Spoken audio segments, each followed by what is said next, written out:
क्यों नहीं आ रहा है कि तीर्थ ना तुमसे प्यार नहीं करता, वो तुम्हारे साथ नहीं रहना चाहता, इसलिए प्लीज तुम ना जाओ यहाँ से, जाओ ना। तुम वैसे नहीं मानोगे ना, तुम्हें तो मैं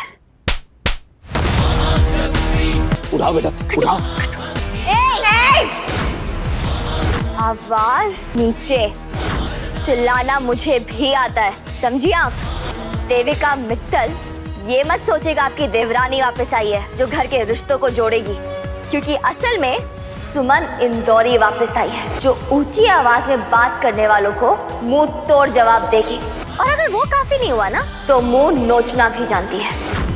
लेकिन क्या है ना, आप पे नोचा हुआ मुंह सूट नहीं करेगा। यू क्या ये तरीका है जेठानी से बात करने का? ना तू आई क्यों है यहाँ? आप सबको लाइन पे लाने अजी।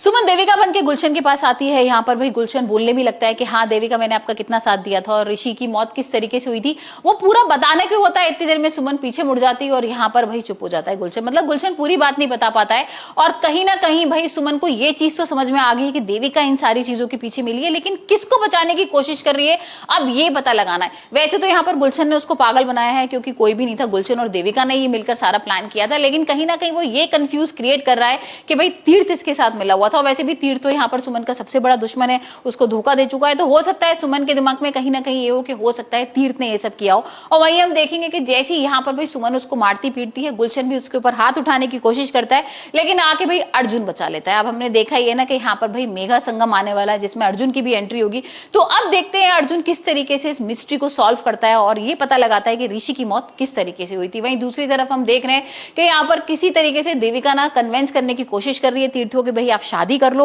कृतिका से, लेकिन अब तो तीर्थ को यह समझ में आ गया कि देविका उसको यूज कर रही थी और यहाँ पर देविका सबसे बड़ी धोखेबाज है और देविका को मना कर देता है कि नहीं मैंने बहुत गलत किया है सुमन जी के साथ और आप तो यही चाहती थी ना वो घर से बाहर निकल जाए, वो चली गई है ना, लेकिन अब मुझे कोई कुर्सी वुर्सी नहीं चाहिए, जिस तरीके का मुझे पॉलिटिक्स करना होगा, जो मुझे करना होगा, मिनिस्टर बनना होगा, कुछ भी मैं कर लूंगा, लेकिन मैं कृतिका से शादी कभी नहीं करूंगा। तो अब भाई जो देविका का कृतिका का प्लान था वो तो खराब हो गया है, तो देखते हैं देविका अब क्या करती है, क्योंकि देविका तो ऐसे मानने वाली नहीं है। देविका ने तो किस हद तक गिर गई थी यहाँ पर भाई सुमन को निकालने के लिए, उसने क्या क्या कुछ नहीं किया था कृतिका की तीर्थ के संग शादी कराने के लिए। तो अब भाई अगर तीर्थ ने मना कर दिया है तो ऐसे तो चुप नहीं बैठेगी, तो देखते हैं देविका क्या करती है। लेकिन यहाँ पर भाई जैसी सुमन आएगी और तीर्थ के घर दोबारा से रुकने लगेगी तब एक बॉन्डिंग देखने को मिलेगी तीर्थ और सुमन के बीच, लेकिन कहीं ना कहीं भाई सुमन प्यार तो करती थी तीर्थ से, अब हो सकता है कि तीर्थ भी सुमन को प्यार करने लगे।